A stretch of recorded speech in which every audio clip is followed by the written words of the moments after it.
What's up, everybody? This is The Drop Daily. This is The Drop for May 5th, 2020.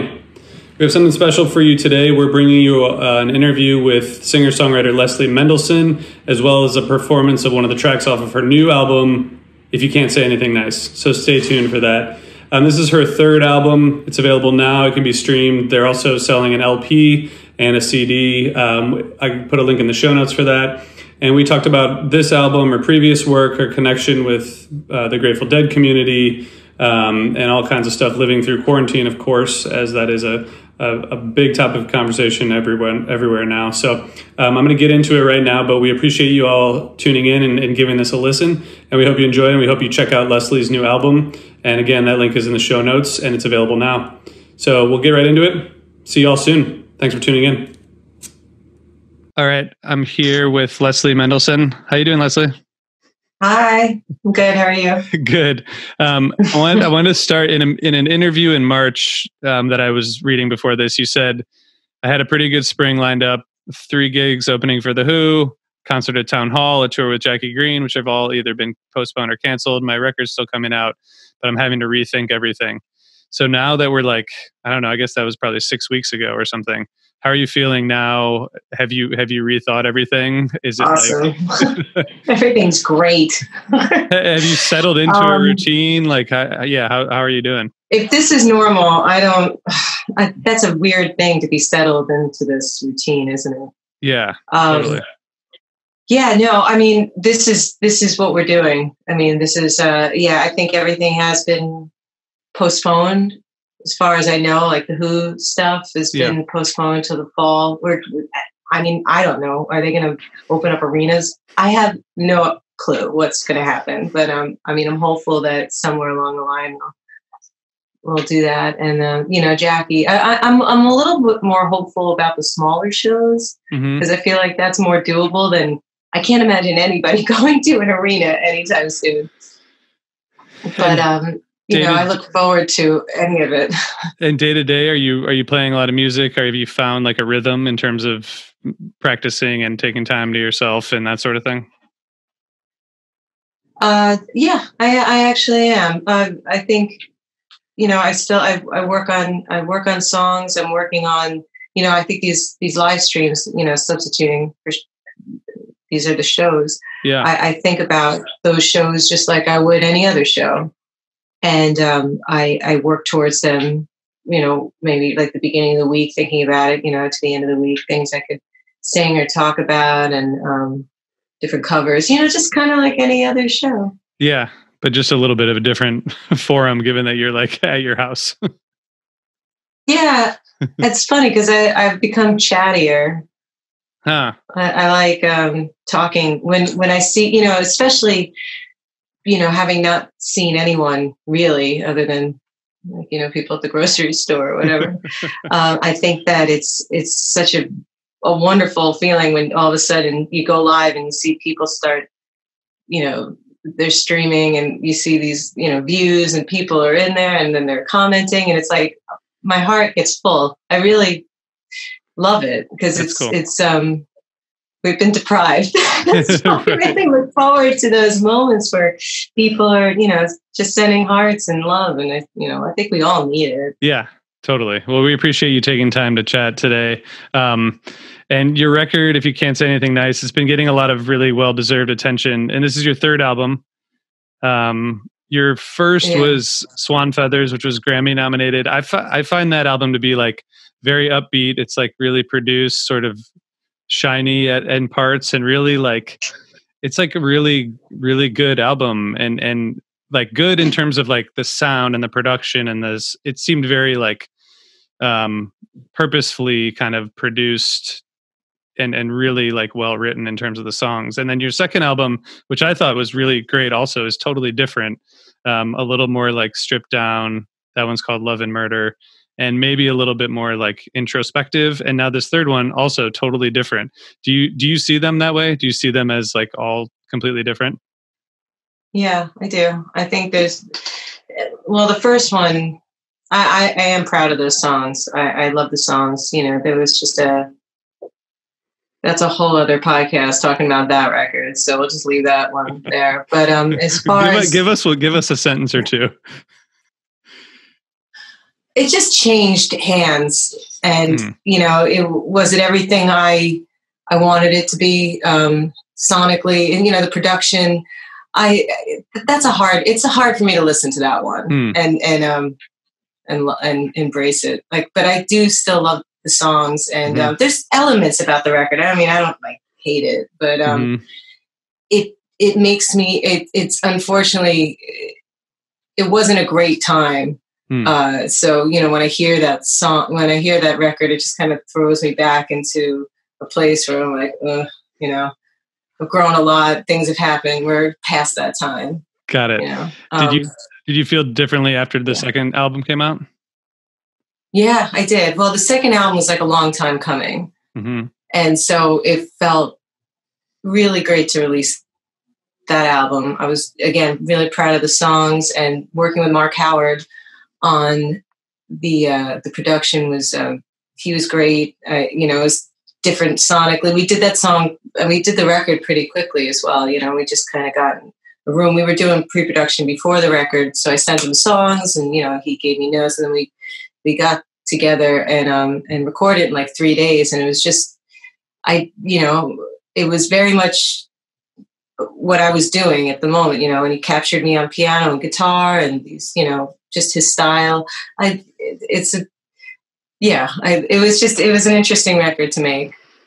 And this one is totally different. And really, I don't want to repeat all the articles that are really great that have been written about it, which is you were struggling through some stuff, and you kind of put your voice out there. Is sort of my summary.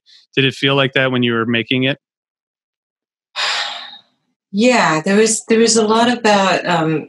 I didn't know what kind of record I wanted to make, but my writing partner Steve McEwen and I were just. A lot of those songs came out of discussions, and then we found a sonic vehicle that we were gonna.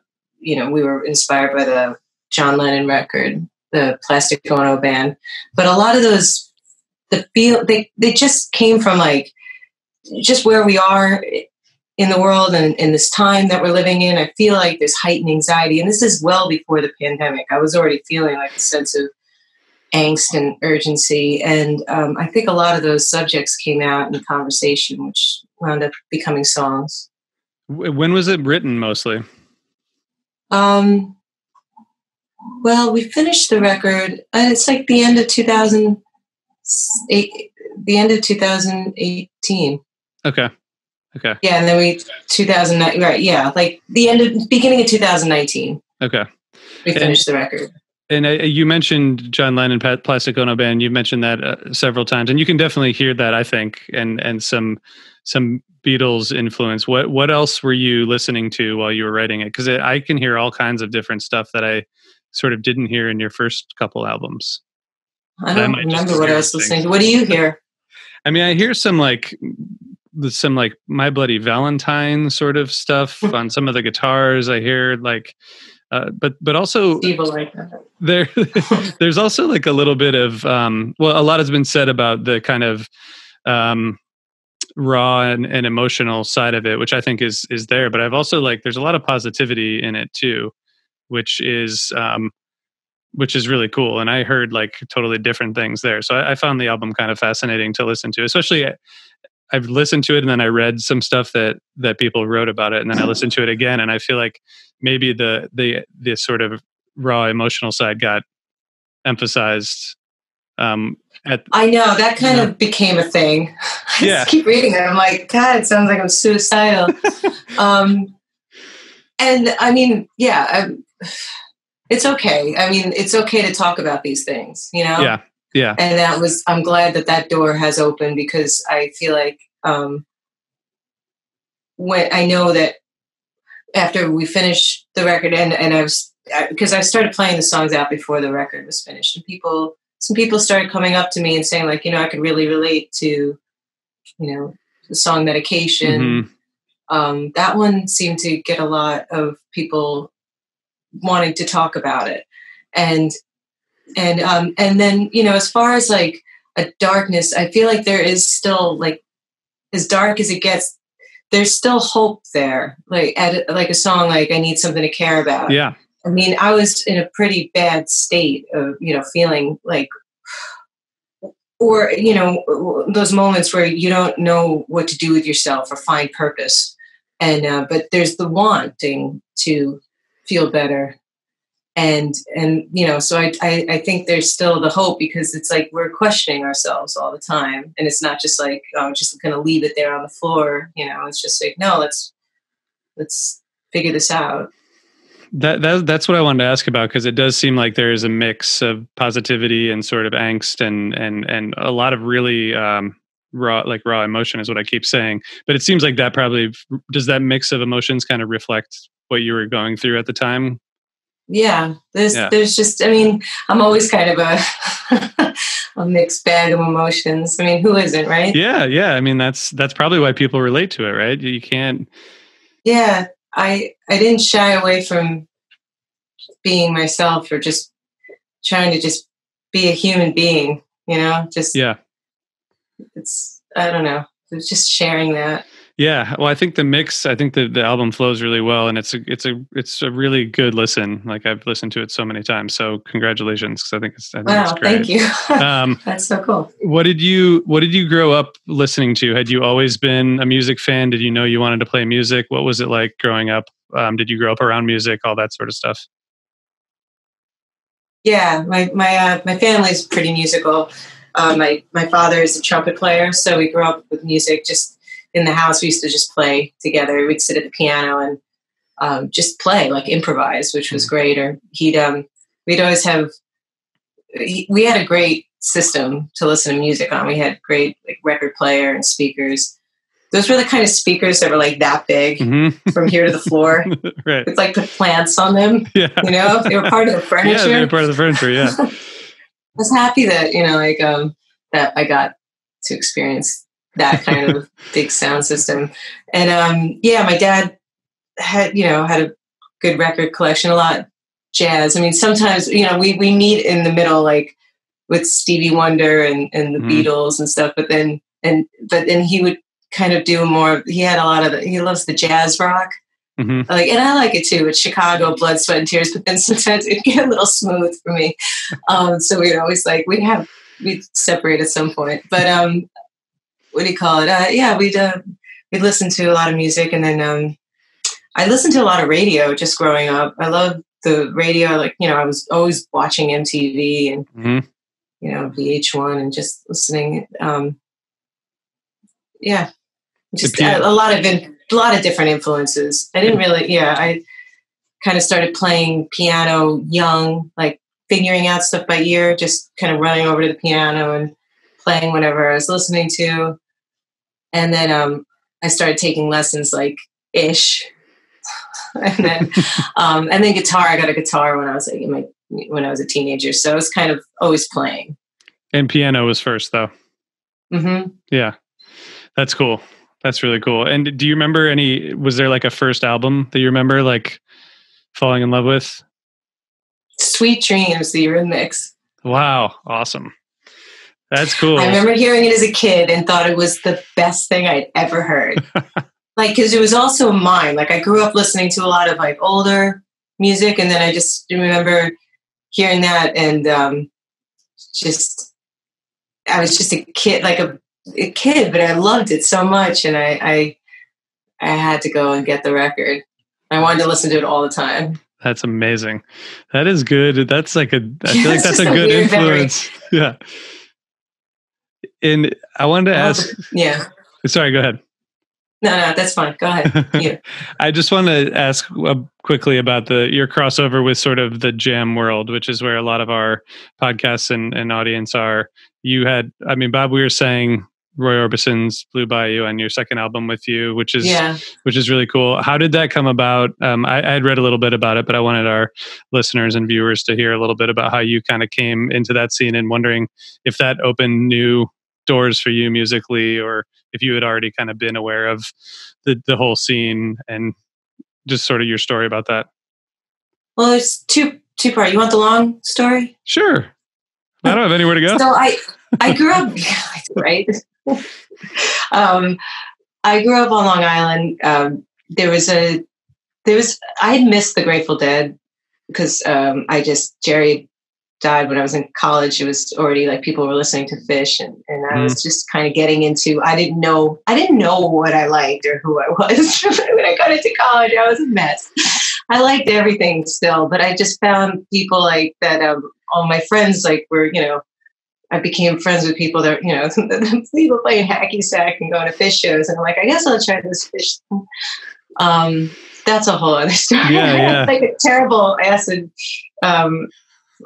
experience there, and I had a really bad time. But it's okay. I've gotten over it. But we were playing kind of jam music. It wasn't really any genre. I think the first band I was in, we were playing like Rolling Stones covers and Southern rock, and then it kind of morphed into some like funk kind of stuff. And so that was, and it was all like kind of improv based. And Grateful Dead music and all that stuff. So that was kind of, I'd already been a part of it. And then I moved to the city and I started working on different, like more folk songwriting. And I kind of left the band, that jam band behind. I just started, and then I got my record deal, I started working. It was just kind of different songwriting. It was just,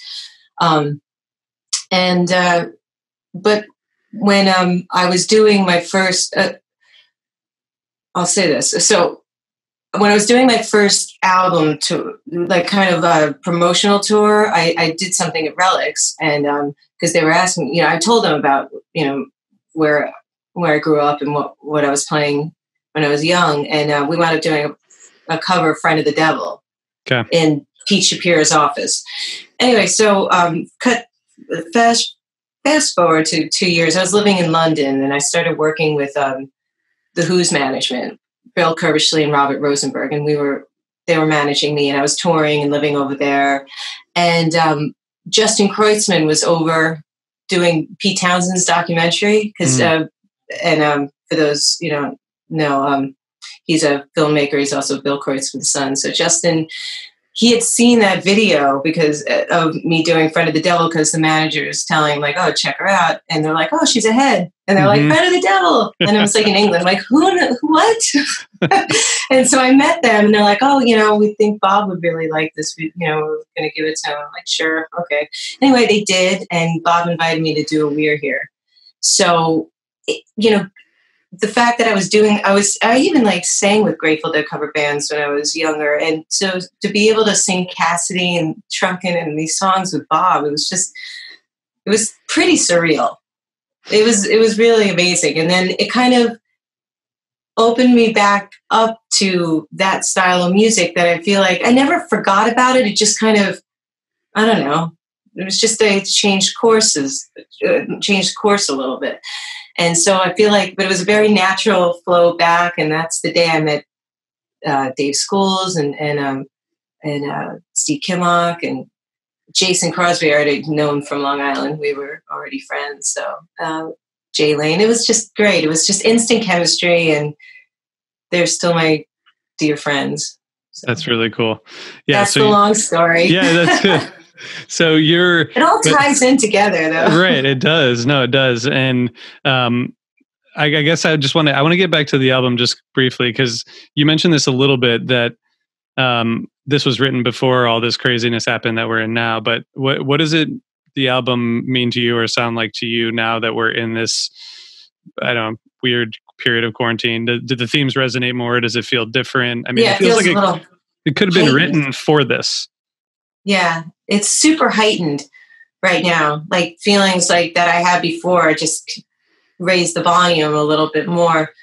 And especially like I was saying before about, the days are long and we have a lot of time on our hands. And I think it's important to find purpose when, like some people, it's great. There's a lot of people who haven't lost their jobs and they're still able to do what they're doing, but everything's changed a lot. And for some people completely, drastically. And it's really hard. And so, that thing of just like, sometimes there isn't a reason to get out of bed, and it's really hard. Those days are really hard. And so that's the fight of like, just I feel like the album has always reflected that struggle. I just feel like it's right there right now. And do you, in theory, like what I've heard is you like write stuff down, and then once you write it down, you feel better. Do you experience that with this album, or do you like keep going back through all these emotions when you listen to it or perform the songs? Like, was it a cathartic experience, or was it more of like a just reflection of life? If that makes sense.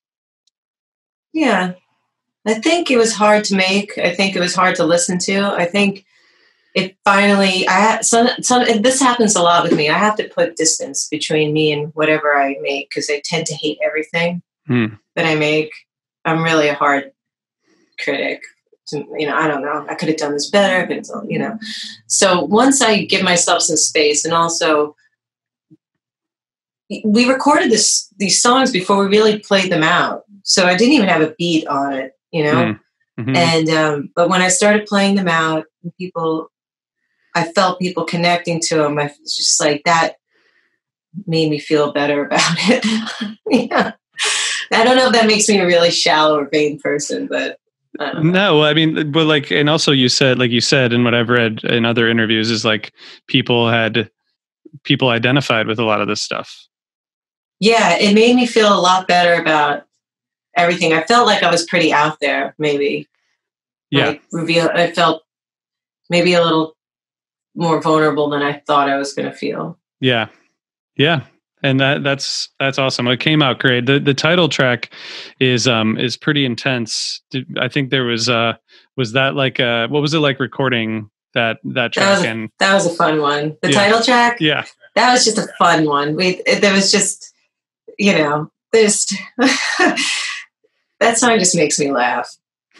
I don't know. Because it really borderlines on profound and absurd at the same time. It's just like it's whatever you want it to be.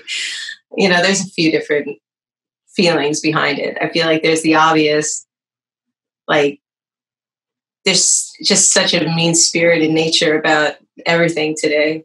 You can't turn on the news without getting, just between there's just black and white, left and right. It's like there's no middle ground. So there's all that. And then there's another part of me who I just love sarcasm and I'm an equal opportunity offender.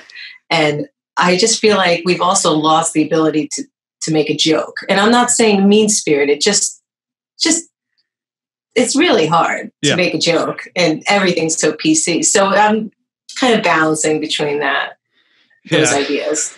And it just came out what it is. So you can really take it however you want. See, I think like the way it was produced and the way you put it together, though, it turned out to be like that song and the album in general. It's really beautiful. So it's fun. I'm glad we did that. Yeah. So what does this album allow you to do next? Like, do you feel like you have a thought about what you want to do next? Do you want to keep kind of just? Are you writing now? I mean, what are you thinking about next?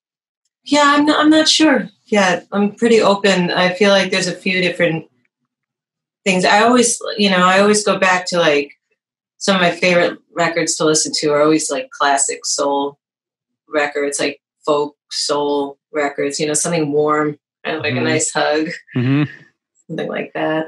Like Bill Withers is always just like, wow, he made some damn good records. Yeah. So I don't know. It's early days. Yeah, for sure. Well, hopefully we'll be seeing you out on the road at some point soon. That would me be and you both. How about just out of the house? Right. See you. Just like take a walk. Have you wanted to like go busking or anything? Like just to like get out? Hell no. It's just like the last place I want to be is in a park right now. Yeah. You're just I just walk around angry. I'm like, I've turned into like Larry David. Just put your mask on. Who the hell do you think you are? Why are you so special? Like, I'm just angry at people now. I feel like we all feel like Larry David. It's like, if Curb Your Enthusiasm is life now, you go out. Oh my God. Right? Wait till he does like a pandemic special. Right. I know. Maybe. It's perfectly made for it. Well, thank you for joining us. And you have agreed to play a song. Do you still agree? Yeah, no, that's it. We're out. Take it back. What are you going to play?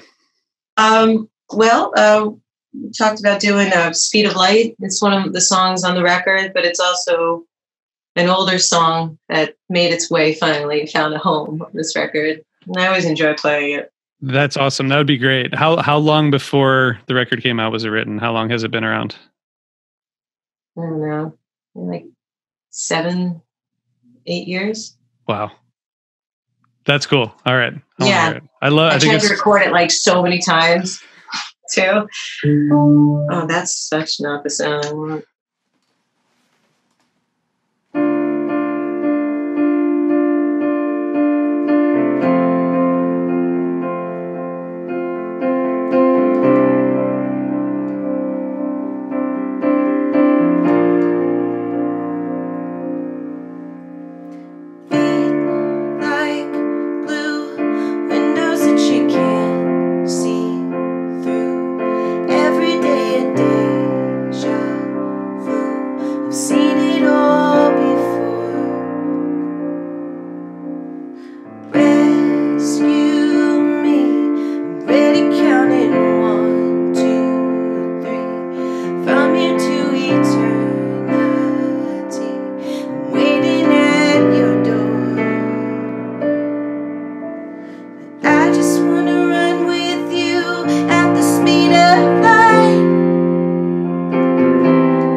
Excellent. Thank you so much for playing that.